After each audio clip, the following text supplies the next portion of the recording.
Here we go. Another episode of Positively Trek and another episode of Strange New Worlds, which we'll be discussing on today's show.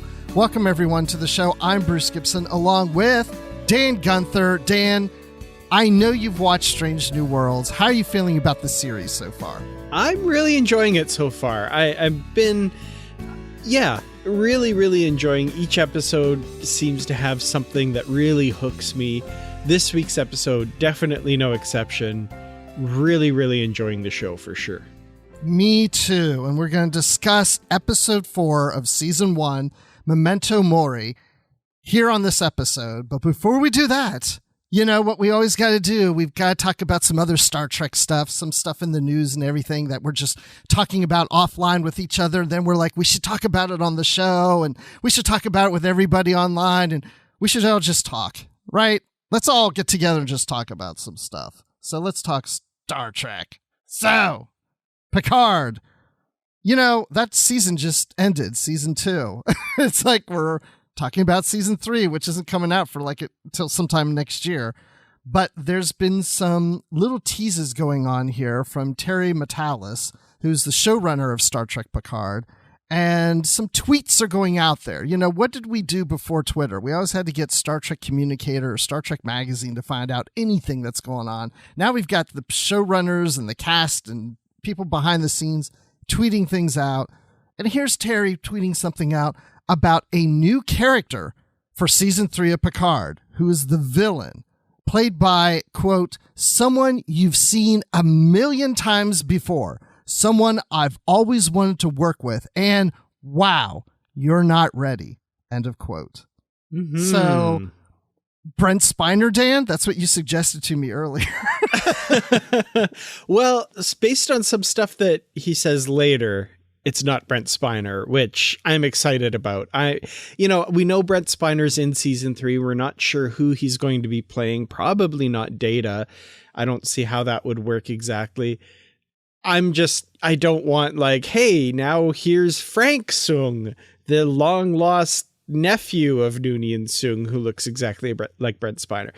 Doesn't seem to be that. So there was some speculation. People are like, oh, someone we've seen a million times before. Jeffrey Combs. Maybe it's him playing another iconic Jeffrey Combs role. And so somebody asked Terry Matalas over Twitter, is the actor playing the new villain Jeffrey Combs? He's someone we've seen through a few Trek series. He replied, no. And then someone else asked, are you willing to say if this person has acted on Trek before, or just an actor we know from popular culture outside Trek? And he replies, never been in Trek. So not Brent Spiner, not Jeffrey Combs. They're not the main villain apparently in season 3. It's someone else. Who could that be? Somebody big, somebody wow. You're not ready, right? So who would wow you? I'm thinking, what, Tom Cruise? I've seen some interesting speculation online, and I don't know that this would be who it is, but my favorite guess that had me going oh, yes, was Sir Ian McKellen. To see him work with Patrick Stewart on Star Trek would be so much fun. That's just a total shot in the dark by a few people online, but as soon as I saw that, I was like, yes, I would be there for that. That would be amazing. That's a good one. I love that one. That would be excellent. That's a good call. The thing that trips me is when he says someone you've seen million times before. It's somebody that has been in, I guess, a lot of stuff, and in some ways I kind of even went to TV. Is it somebody who's been on TV we see so often in a series or something to that effect? But I don't know. Oprah Winfrey, because she had a talk show forever. She's an actress. Yeah, there you go. Ellen DeGeneres is the new villain in season 3. Ooh, there you go. Yeah, her show just ended. So yeah, she's got the free time. There you go. She's available. Yeah, I'm very curious. What about Eddie Murphy? Because he was supposed to be in Star Trek 4, The Voyage Home. Yeah, that would be a great choice. Well, we'll have to see. We'll have to see. But at least we know we have the TNG cast all coming back. And there was a tweet even involving that where someone asked, will we see at least one scene with all 7 TNG cast members together? And Terry sent a little gif of Stanley from The Office nodding his head. I love that. So I guess that's a yes.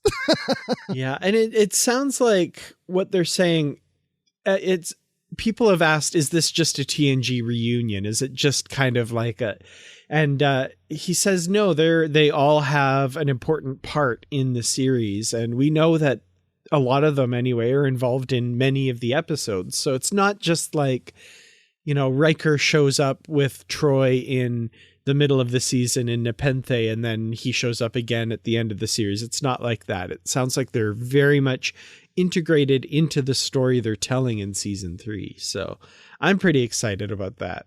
Well, having been involved as much as I've been with Star Wars fandom, and you're also a Star Wars fan, I'm thinking they're probably learning their lesson where people have complained. We had an opportunity to have Luke, Leia, and Han together in the sequel trilogy, and they didn't have all 3 of them together in the same scenes.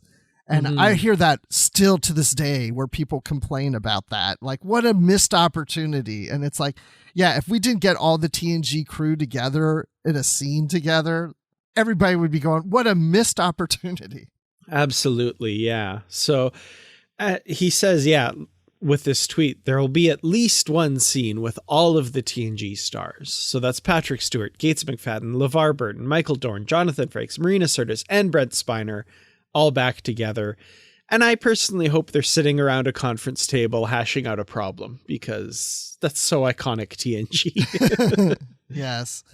Well, I was even thinking maybe Picard dies and he sees them in heaven type of thing or something, or, but then he already died in this series once. He can't keep killing them.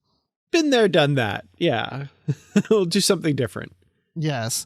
Well, speaking of killing things off, now, Dan, you were telling me before the show, there's a lot of people complaining about this one, which is no surprise, but Destination Star Trek London canceled. Like, what the heck is going on with that? Yeah, this seems to be a surprise announcement, caught a lot of people off guard. So Destination Star Trek tweeted, we've decided to run just one big Destination Star Trek event this year. That means DST Germany, taking place from 23rd to 25th September, will be the one official European Star Trek event in 2022. We know that this will be disappointing to some of you. The one in the UK canceled, kind of pulled out from under Star Trek fans' feet in Europe, and some understandable angry reactions online. There are a lot of people who have already purchased travel and accommodations, a lot of those non-refundable. There's a lot of really upset people out there right now, and I've got to wonder what prompted this decision.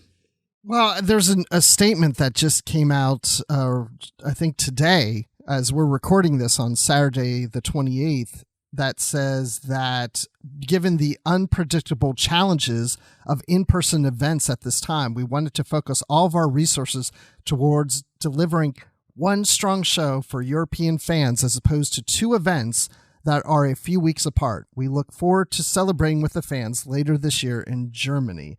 Now, this sounds like a COVID issue. If it's, I guess, challenges of in-person events. Yeah. Yeah. And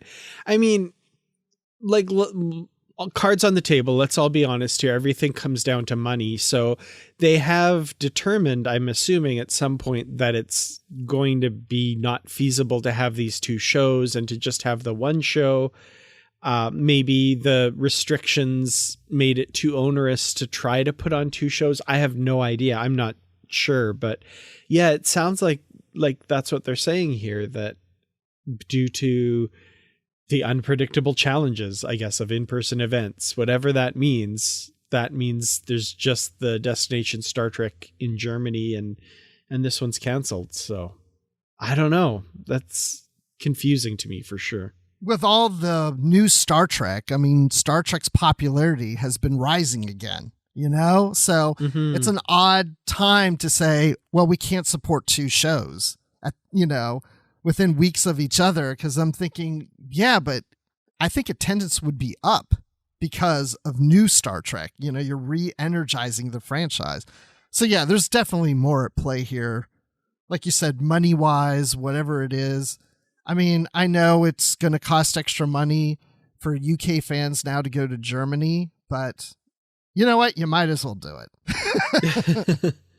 Well, and the other thing I've been seeing online is this is getting wrapped up with a lot of stuff that is being perceived that is being done to European fans by Paramount and the folks making Star Trek because of, you know, the confusion with them getting the shows late and not getting them at the same time as in the US. So I'm seeing like a lot of that kind of added to the frustration about this. And there's a lot of vitriol and frustration in social media right now from European fans. And I mean, rightfully so. Like, you know, I would be pretty upset if I'd paid for hotel rooms and travel and maybe can't get that refunded. And I'm still not sure if the tickets for this event are being refunded either, because it seems in a lot of cases what they're doing is they've just transferred the tickets to the Destination Star Trek Germany event. I don't know if they'll be offering refunds or not.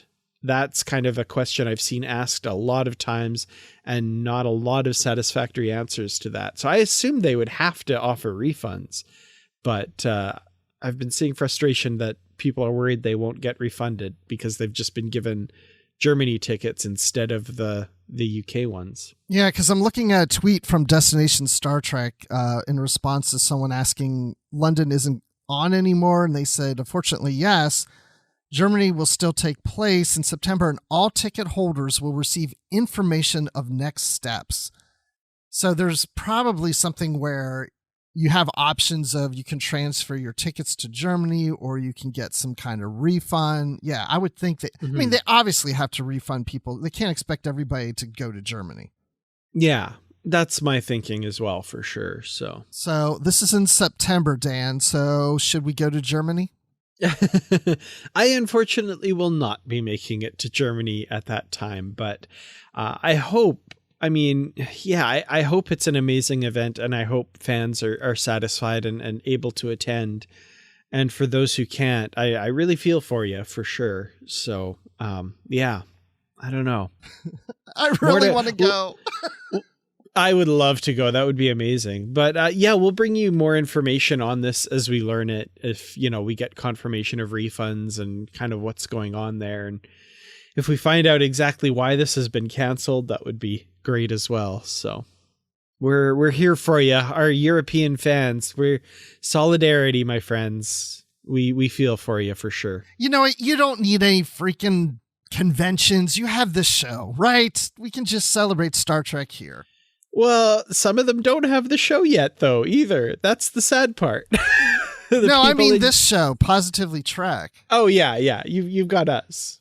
You've got us. But yeah, you're right. Small comfort, I guess. Right. We're talking about an episode that maybe you can't see, so forget about it. We're not a good replacement for a convention either. So we're so sorry. I know. It's all right. Well, for those of you who can't get the latest episode of Strange New Worlds that can maybe see it later and held off listening to this episode here later, well, welcome. You probably know more about what's happening with Destination Star Trek now than we did at this point. So anyway. No.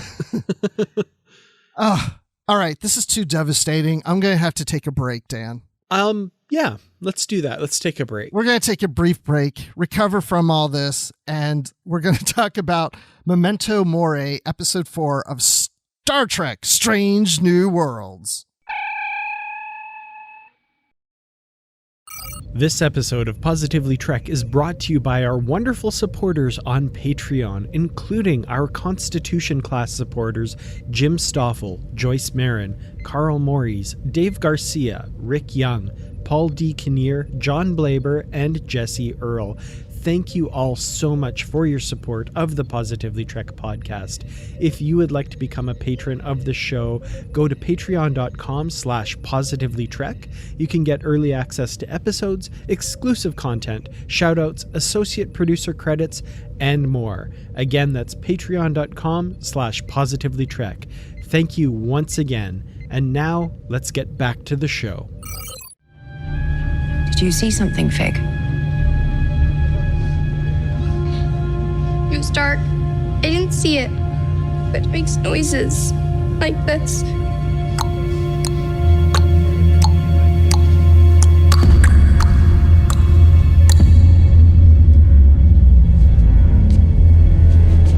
La'anta Bridge. We need to scan the area for polarized EM signatures. Quickly. So, Dan, do you know what Memento Mori stands for in Latin? Did you look it up? Remember that you must die is kind of the accepted translation that we learned in school. But yeah, it was, keep in mind, remember that we all die and you will die as well, basically is kind of the idea behind it. It sounds like something a Klingon would say before battle. You know? Memento Mori! Today is a good day to die. It's kind of the same, maybe a little bit more happiness behind the Klingon version of it. But yeah, it's similar. Remember, we're all going to die. Oh, gosh. Positive feelings there. Yay, great. You know what's funny? There's a line, I think it's in Redemption Part 2 of TNG, and it's always been one of my favorite. This is a total side tangent, by the way, but where, we have that phrase, eat, drink, and be merry, for tomorrow we die, right? That's kind of the soldiers are going to go out, but tonight, remember that you're alive and let's enjoy this moment. And in Redemption, I think it's Kern says to Worf, tonight we drink, for tomorrow we die. So it's like kind of that same idea, but for the Klingons, it's like they're celebrating that tomorrow they get to die. It's like just a twist on that. I always love that like he's happy because, yeah, let's party because we're going to die tomorrow. Yay. I love Klingons. They're so ridiculous. Have you ever thought about what your last words would be before you die? A little bit. Yeah. I'm a big fan of the author John Green, and he kind of had a thing about learning the last words of a whole bunch of famous people. So hearing that, I kind of wondered what my last words would be. And I mean, I have no idea. I hope it's, something like I love you to someone very close to me. But yeah, I don't know. How about you? I feel like you've given this some thought. Well, no, I haven't really given it that much thought, except I hope I don't say something really stupid before I die. Like, I don't want my last words to be like, oh, I need to go to the bathroom, or I don't know, just something like, but I was just thinking as we were talking, maybe if I know that I'm like on my deathbed and I'm starting to fade and I know this is it, that I might just try to utter the last words to be, today is a good day to die. Boom, and I'm out. But, it really should be I love you to family. I hope so. Yeah, for me, for sure. The last words of famous people, there's some really good ones. I wish I could remember who they're attributed to, but there's like a general that his last words were something like, stand up, you cowards. At this range, they couldn't hit an Ella. And then he got shot. Oh, no. Yeah. Yeah, that's one of my favorites / one of my saddest, I guess. That is sad. It is. Well, let's get into this episode because there's one thing I think about as each episode has aired, and we haven't discussed it on the show, and now's the appropriate time to do it because we're 4 episodes in. Before we jump in, this episode starts off with La'an doing her security officer's log, and she gives a star date. Have you noticed the star dates aren't sequential, that there's this not consistency, like, oh, we're starting at 1-3 something, next one's 1-4, like one starts with a 1, next one starts with the 3, next one starts with the 2, so on and so forth. Mm-hmm. And I kind of love it because that's how they were in the original series. And Gene Roddenberry was asked about this at one point, and he basically said, like, well, stardates, well, to the writers of the episodes, he said stardates are meant to obfuscate the date. Like, they're supposed to be nonsensical to us because we live in the 20th century at the time. And if you lived in the 23rd century and served on the Enterprise, you would understand. Like, yeah, that makes total sense. But to us, it doesn't make any sense. And they were all over the board and stuff. And I kind of love that they're doing that in Strange New Worlds, that, you know, if you were Chief Hemmer on the Enterprise, you'd be like, oh, Stardate 3177.3. Yeah, of course. That makes sense to me. Last week was 2864 and next week will be 1125. Yeah, that makes sense. Yeah. To us, no idea. What the heck that doesn't make any sense at all. Yeah, I was wondering how they would handle star dates, because if they tried to make them earlier than the earliest star date in TOS, they would they would be jammed together. They would all be within like hundreds of each other, you know? Yeah. And it really wouldn't work. So just having these like random numbers, because it really stood out when she said 3 as the first number, I was like, oh, now we're gone to the 3s, you know? It's like, the one disappointing thing that I've had with Star Trek in more recent years, and I don't mean with the new Trek that we're getting now, I mean, even prior to that, going back to TNG, is I used to like the idea of not knowing exactly when Star Trek took place. Yeah. I just know it's like a couple, 2 to 3 centuries ahead of us somewhere out there. They don't use earthbound dates. We'll never hear that in Star Trek. It's just star dates. We don't know exactly what a star date really means or where it plays. I like that. But then when we started getting it, narrowed down to, oh, this is this year, this is that year, but now we've got all these Earth dates, even to the point in the Kelvin timeline, the star dates are the calendar years on Earth. I don't like that. Yeah, I agree. It wasn't even until Star Trek II, The Wrath of Khan, with that title card that came up that said in the 23rd century.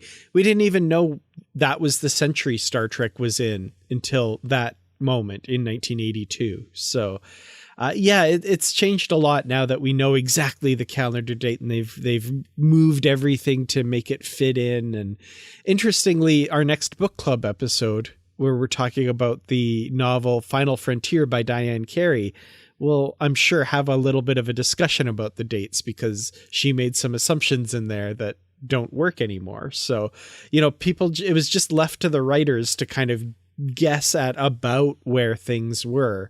And at some point that all got squished in to make sense, but it wasn't always that way, folks. It wasn't always like that. No, it wasn't. No. And I used to just think, well, when Kirk says 5-year mission, it's not really 5 Earth years. It's 5 Stardate years, which could be longer than 5 Earth years, giving them more time to explore and do things. But now that's all, Icheb has said it ended in 2270, the 5-year, all this, we got dates now. Anyway, it's not a big, huge complaint for me, but I always liked it when you don't really know for sure, But anyway, I like what they're doing with the star dates, like we were just discussing. But, Lon, I love that we got to focus more on her again in this episode. This is really playing off to what she said in the very first episode about how she was, young when attacked by Gorn, and now we're seeing some of that play out in this episode with her past. So I enjoyed that this didn't wait so long for us to get to it. It's like we got to it in just a few episodes. But the whole idea of the crew wearing pins of other starships that have, where there was loss with that starship, tremendous loss, and they're honoring those ships with the pins. I got very excited about it because I saw those pins at Star Trek Mission Chicago, and I was like, yeah, what were those pins for again? I took pictures of them, and then when I'm watching the episode, I'm like, oh wait, I got my phone, and I'm like, I know what that pin says. Oh wait, I think that's this pin. I'm like looking at the pins on my phone. Yeah, really cool idea. And as someone, I love that it's called Remembrance Day. As someone who lives in Canada, we celebrate Remembrance Day on November 11th, which I believe is Veterans Day in the US. Is that correct? Mm-hmm. Correct. Yeah. And in Canada, we traditionally wear a poppy pin to commemorate the fallen soldiers. So this felt very familiar that they're wearing these pins to commemorate starships that have been lost or crew that have been lost in the line of duty and stuff. That felt like something that felt very natural. And I love that. I love that Pike's is the USS Discovery. That's a nice touch. I know online they showed various peoples, but it's hard to see in the episode. You can't really tell. Yeah, it's hard to tell. I was trying to tell by the colors. Like there's color rims on it. And that's why I was looking at my phone. I was like, I think that's a green. Let me see if there's a green to try to figure out which pin. And there is a pin that is a USS Discovery, which I'm assuming Spock is wearing. But like I just said, that was Pike's. Pike was wearing the Discovery. He was wearing Discovery? Pin. Okay. Yeah. So my point with the Discovery one isn't that supposed to be classified? Well, I mean, the mission of the ship was classified, and the spore drive and one particular member of the crew, but the ship itself is a matter of public record that it was destroyed. Okay. Yeah, because they talk about that, and Admiral Vance knows those records, 1,000 years in the future. So that the fact that the ship existed isn't classified. So wonder what pin that Spock is wearing. I don't know. That's a good question. I would have liked it better if he was wearing the Discovery pin because of his sister. That's why my mind went to Spock and Discovery, because it's hard to tell exactly. But yeah, that would have been cool to me. So looking at the pictures from this TrekCore article, I think both Spock and Pike might be wearing the Discovery pin. They both look like that gold Discovery pin. Okay. I could be wrong about that, but it would make sense. It's hard to tell. I was pretty sure Spock maybe had that Discovery pin on, but it's hard to tell. At one shot it's like, oh, it's green. Next shot, oh no, wait, that looks blue. It's sometimes hard to do that. We should have really been on set and checked it out for ourselves. So yeah. Come on, Paramount, CBS. You need to have us on set just to verify these things so we get it right on the podcast. Exactly.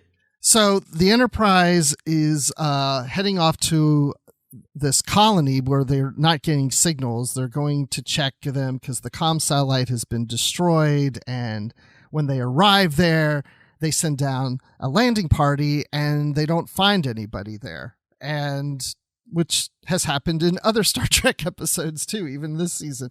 But did everyone evacuate? And then there's a dog. I love the dog. That's I think our first dog in this series. And then the blood. That bothered me because there's this big pool of dried blood and they all stand on top of it. I'm like, ugh, no, don't stand on it. Don't stand on the blood.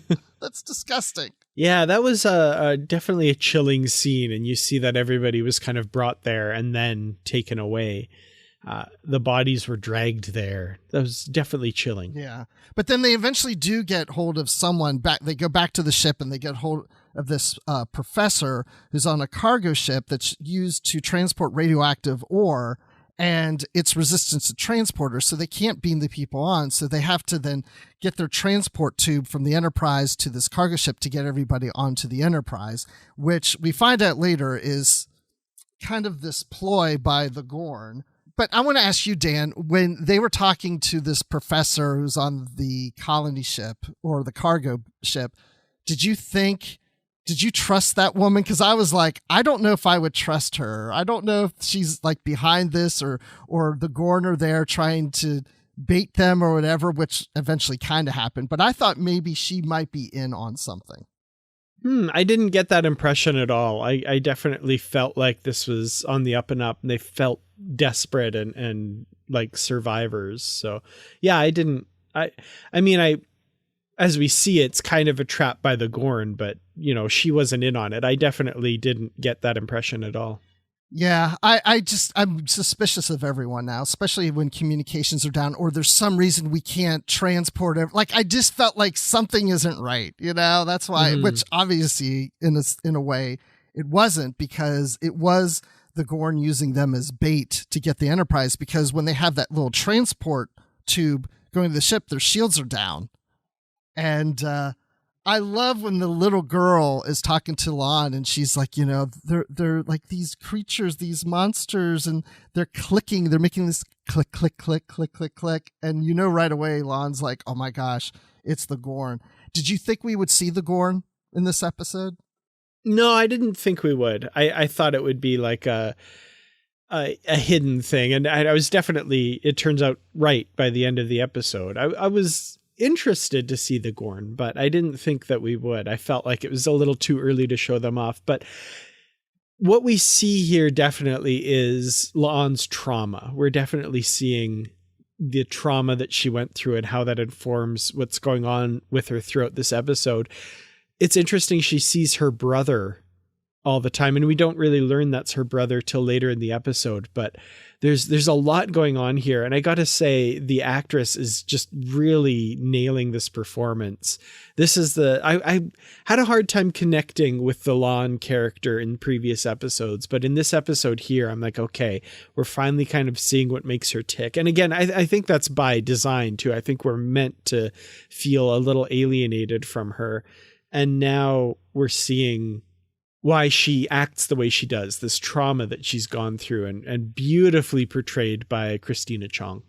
Oh yeah, I love her in this role. I mean, she's great. I have a feeling she's going to be one of my favorite characters in this series. I just get that sense. And then there's a scene later, I can't remember if I think it's Pike calls out to her something, Lieutenant Noonien Singh. And I've seen the episode twice. Every time I hear that, it kind of throws me for a moment, because I'm used to hearing Khan Noonien Singh, and to hear Lieutenant Noonien Singh, it just like reminds me like immediately like, yeah, she's like connected to him in some way. It's so weird to hear the word lieutenant before that name, you know? Yeah. I love that we've had, you know, this character, we got introduced to her with the name and stuff, and we made all these assumptions, and it's interesting that there's more to her than that. And we actually know more about her experiences with the Gorn and all of that than we do anything about her connection to Khan, other than that there is a family connection there. You know, that hasn't come into it as much as these other experiences have. So as a character, that's been surprising and interesting to me that, yeah, that exploration of her hasn't even really touched on that yet, but we still have explored a lot about this character. Yeah, and I just love how confident she is, you know, to go to the captain and say, we need to get out here. We need to put the shields up, you know, almost saying to Captain Pike, do as I say. You know, I know you're acting number one right now because Una's been injured, but it's like, we have got to do this. Trust me. You know, I love how she's just like, trust. And he just gives her that look. And it's all of a sudden you can see, I trust her. I'm going to listen to her. I'm going to do what she says. I love that scene. Mm-hmm. Yeah, it's wonderful. And yeah, like I said, she plays that really well. So also going on at the same time, we have, like I said, Una being injured.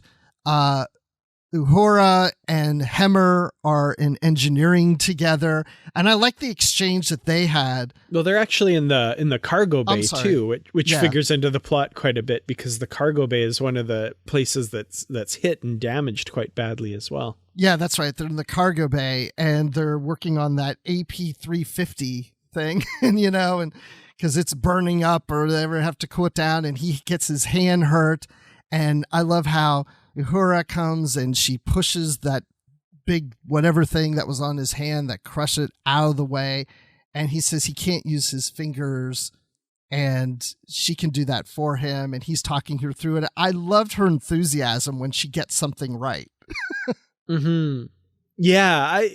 Celia Rose Gooding, another just gem in this cast, and Bruce Horak as Hemmer, I'm loving as well. And just, I gotta say this, Bruce Horak from Calgary, and in my home province of Alberta, and recently on a local Alberta radio station, CKUA, there was an interview with him, and it was just so cool to have like this local person, you know, local 9 hours drive away from me, but you know, local in quote marks, who is in Star Trek, is a main cast member in a Star Trek show. And both of these actors together, I thought, were great. I loved these scenes between the two of them.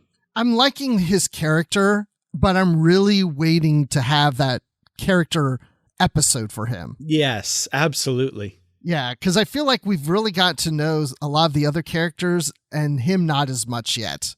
And yeah, I'm really looking forward to that because I think there's a lot there to explore. Yeah, definitely.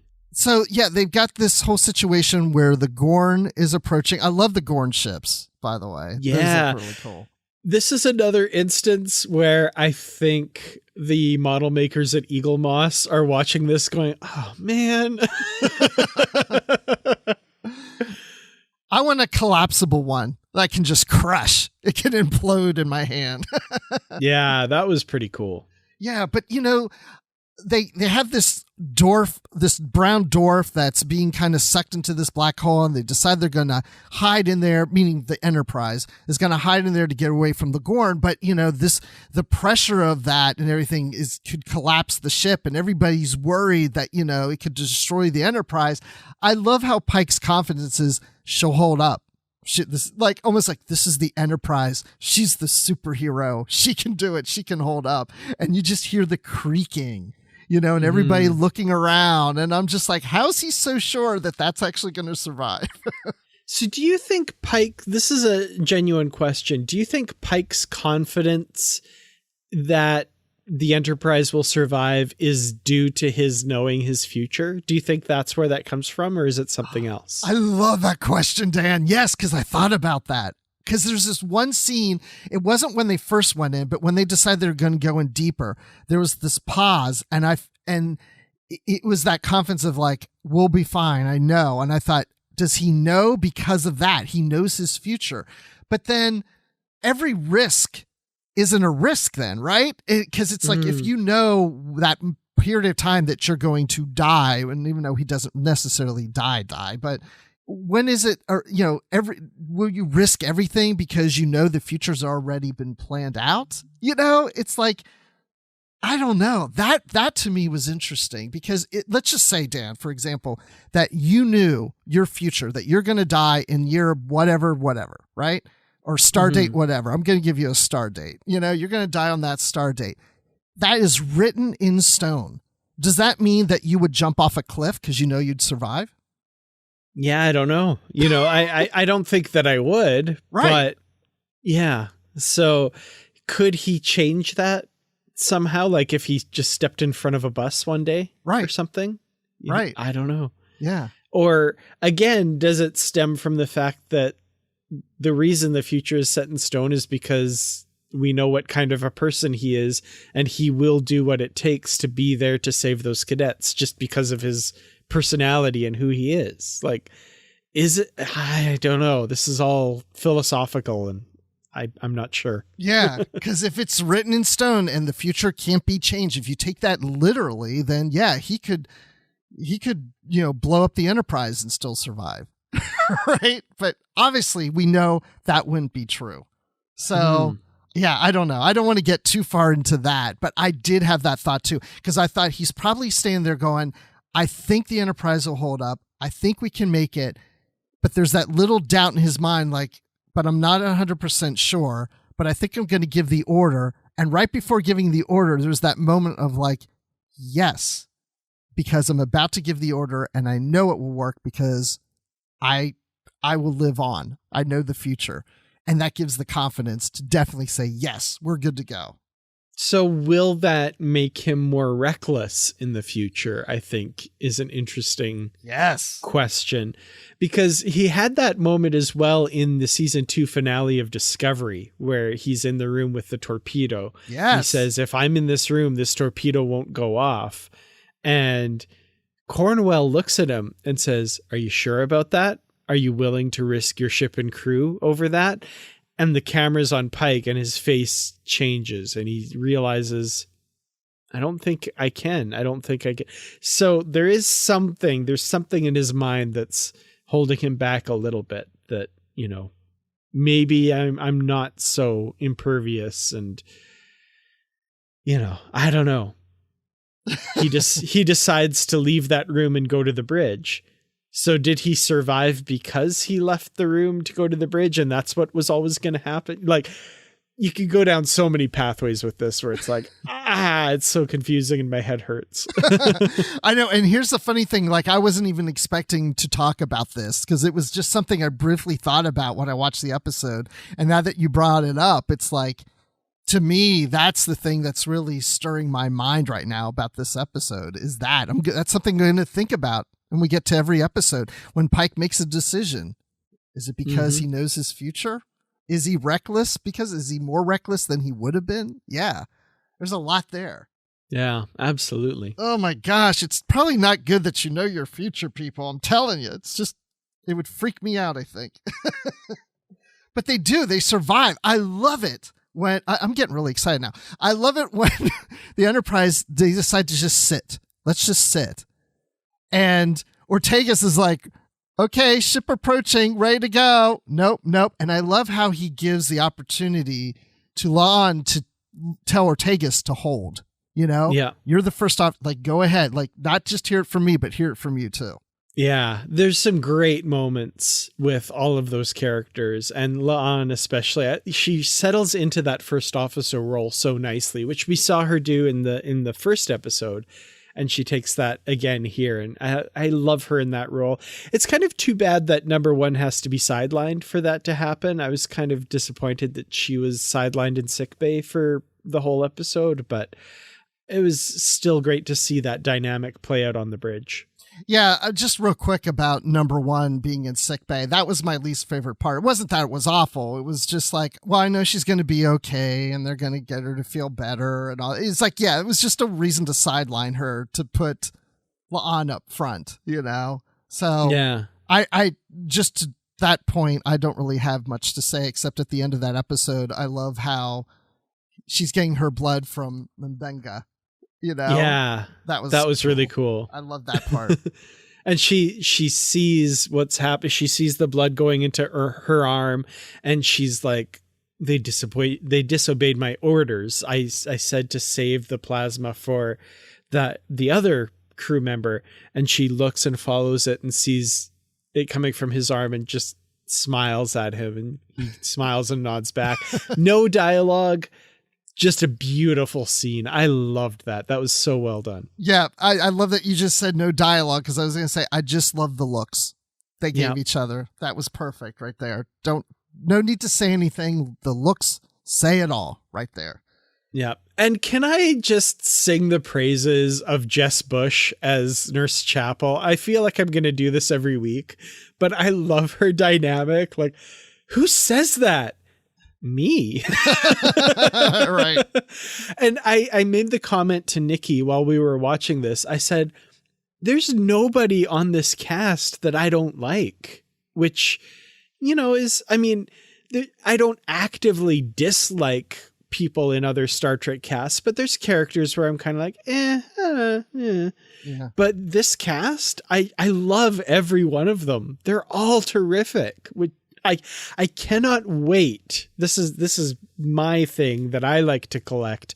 I cannot wait to go to a convention and get signed 8x10s by all of these actors. I love them all. Agreed. I mean, I love them all too. That's why I was saying earlier about, like, I can't wait to learn more about Hemmer. It's like all these characters I want to know more and more of. And I love Chapel's, the portrayal of Chapel in this series too, because she's very much like, I'll just roll with it. Like, you could say stop and go, and she'll just say, okay. Like, she just goes with it, Mm-hmm. It's like when last episode, when she finds out that Una is Illyrian, and she's just like, okay, well, let's do X, Y, and Z. Like, she didn't even question it and go, wait, what? And what? She's just like, okay, I'm ready to change lanes. I love that about her character. Yeah. Absolutely. Yeah, Who Moved My Cheese? There's a book about that, an old book called Who Moved My Cheese. She probably read that book. But going back to the ship and the Gorn ship approaching it, because Spock figured out a way to turn a compass into a radar, per se. And I love when you look at the view screen and they're not moving, and Ortega's is like, we gotta move. And they're like, nope, just stay where you are. And you just see that Gorn blip coming closer and closer and then just pass it. It's like, whoosh, they can't detect them. But then they go, okay, let's drop a torpedo on them.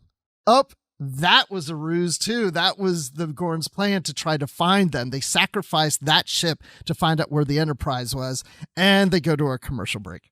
Oh, see, yeah, it fades out for me, but I don't have the commercials, so. Well, I pay the extra not to have the commercials, but sometimes I note where I can tell that it does that fade, and I'm like, that's when it goes to a commercial break. I can't, honestly, I feel bad like saying this in some ways because I know some of you watch it with commercials, but it's like, I can't imagine having commercials in this. It would drive me crazy. It'd be so stressful. What's happening? I need to know. I just know I can get through the whole episode without interruption. It's like, that's why I get up so early to watch it, because my wife leaves for work early. My kids, now that they're home for summer break, they sleep in, but I want to watch it before they get in, because there'll be something like, Dad, can you help me with this? Or they're making, something in a blender and I have to pause it because it's too loud. So I got to get through it, people. So I said earlier about then the Enterprise moving more into that central mass.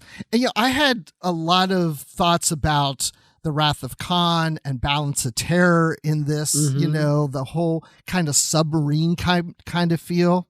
Absolutely. Yeah. It very much feels like, and I mean, there's so many great moments too that really feed into that. The dropping the torpedo, bombs away, all of that stuff. And Ortega's dive. That was great. That was maybe one of my favorite lines in the episode. I thought about it later that this is really a bottle episode. Except for them beaming down briefly to the planet. I mean, it's really all taking place there on the ship. Yeah, that's a good call. I never thought of that, but it makes sense. I guess the cargo bay was probably done with the AR wall, though, too, now that I think about it. So, yeah, interesting. Yeah, I definitely think, the AR wall was used for the cargo bay. Yeah, and then we do get on the shuttlecraft. So we do have La'an and Spock on the shuttlecraft to kind of be its probe to see where the Gorn ship is, because they can't stay in that.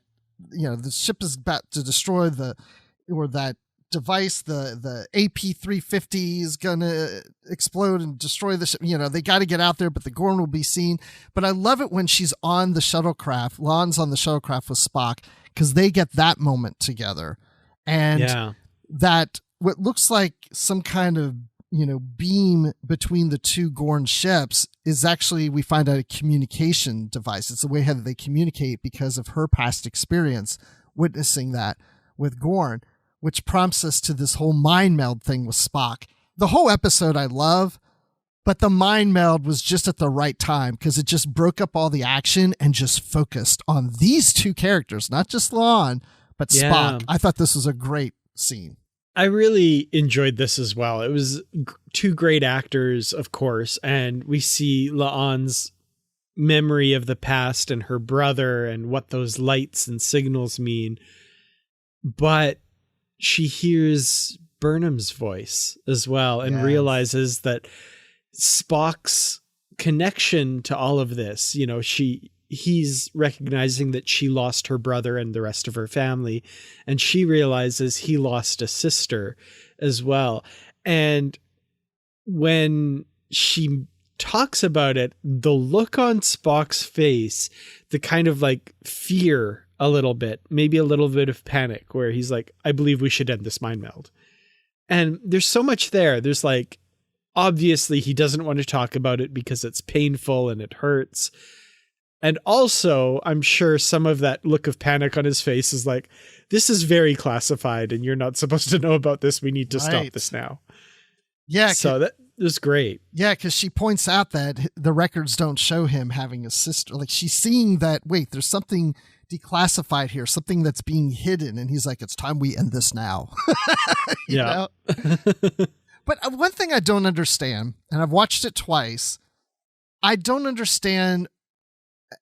I don't know why I'm missing it, or maybe it's not even there, But when we see her brother giving her the journal of, how he studied and this, the communications of the Gorn and how to read it, he gives her that journal and he tells her to run. And she says, well, come with me. He says he can't.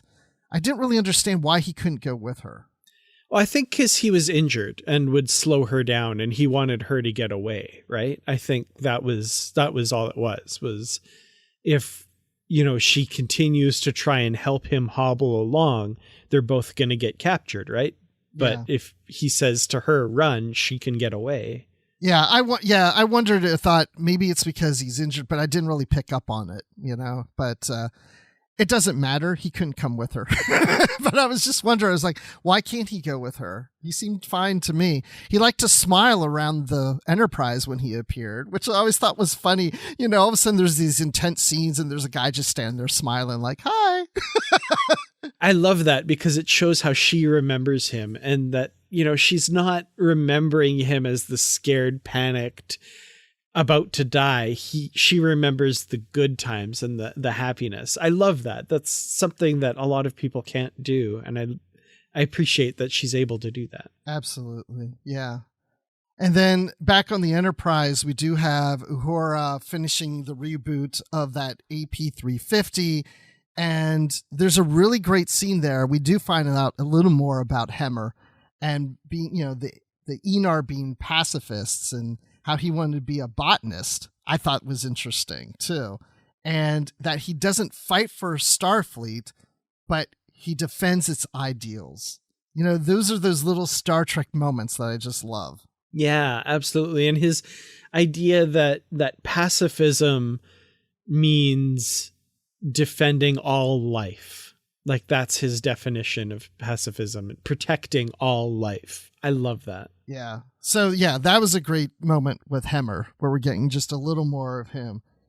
But now it just really gets into the whole finale of just, getting this action going and getting out of the situation where they decide they're going to do this slingshot effect around the black hole to get out of there and use the AP350 as a decoy, like a duck or what was, wait, what were the different animals? The duck, what do snakes, ducks, and opossums have in common? That's it. Yes. I love it. When they're hunted, they play dead. And that works, right? I mean, they do their slingshot effect and there's an explosion and the Gorn ship leaves and the Enterprise leaves and they live happily ever after, except La'an is concerned that the Gorn are coming closer into this region of space and Pike's like, next time we'll be ready for them.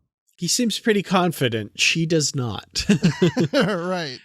And you do say they live happily ever after, with the exception, of course, of the 7 crew members and the 3 civilians who were lost as well. That's true. And I'm glad that they showed that, with the flags over their coffins. And it's just not something that, we lost crew members and that was it. We acknowledge the loss that comes with it. So, yeah. Any other thoughts about this episode that we didn't cover? I think I just want to reiterate the idea of the Starfleet Remembrance Day. I really like that sometimes in these shows it feels like people die and crew members are lost and stuff without a lot of fanfare or recognition. And I love that it's now in canon that there is this day that they really do reflect on that. So, imagine the importance of that during the Dominion War and stuff as well, So yeah. I appreciate that. Well, and you mentioned about Veterans Day in America, but also this past weekend, as you're listening to this, is Memorial Day weekend. So this episode came out the week of Memorial Day. Mm-hmm. Absolutely. Interesting timing. I wonder how planned that was. I don't know. Coincidence or good planning? I like to think good planning. But that being said, Dan, final thoughts on this episode. I really enjoyed this one. I love that we finally get some insight into La'an's character and we see kind of what makes her tick. Great character moments in this, as well as combined with some of the best Star Trek action in years. Like the whole battle sequence and the hiding in the brown dwarf and the escape via the black hole. Incredible. really, really fun to watch, really amazing. Great homages to, Run Silent, Run Deep, these submarine warfare movies and stuff.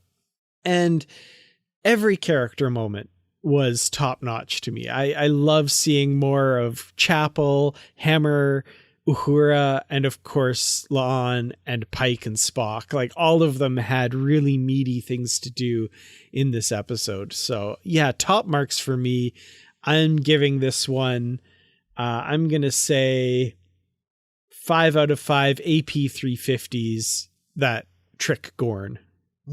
Okay. So yeah, I love this episode. I feel that each episode has gotten better. I mean, I would probably put this on the same level as maybe the past two, but it just feels like it's raising the bar, and it's always meeting it at this point. But seeing more about La'an, which I'm really loving her character, and yeah, the whole interactions with the crew, the whole submarine type combat that's going on, and bringing the Gorn into this without seeing the Gorn was interesting to me. How, it makes them more mysterious, even though we've seen the Gorn. I like the fact that not everyone has seen the Gorn. La'an has seen the Gorn, but them being monsters is something that they all think about, the species. And yeah, just the whole pacing. I keep mentioning pacing, but I'm liking the pacing of these episodes. I mean, there's just so much I could say. And like you said, the Remembrance Day, all that going on. So anyway, long story short, I'm going to give this one 5 out of 5 clicks that you would hear from a Gorn. Ooh, terrifying. Yes. Oh, and then because our CFO at my company and I found out that we're both Star Trek fans, he did send me an email that day, and he said, "Bloody brilliant." That's all his email said. That's a great review. I love it. Yeah. And agree wholeheartedly. I agree wholeheartedly too. And Dan, if others agree or disagree with you, where can they find you online?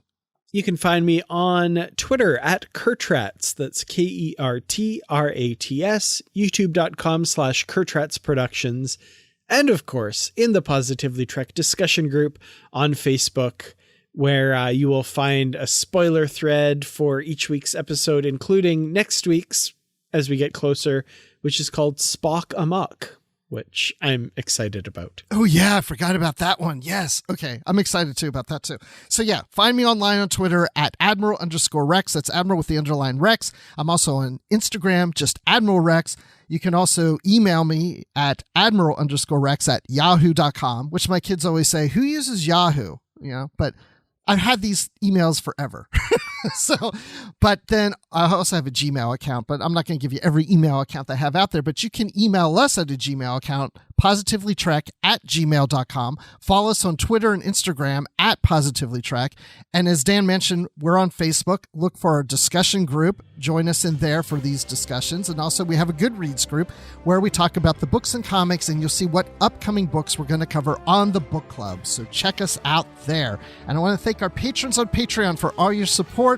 And thank you, the listeners, for listening and communicating with us on a regular basis online. We love hearing from all of you. So go out into the world, avoid the clicking sounds of Gorn, and stay positive.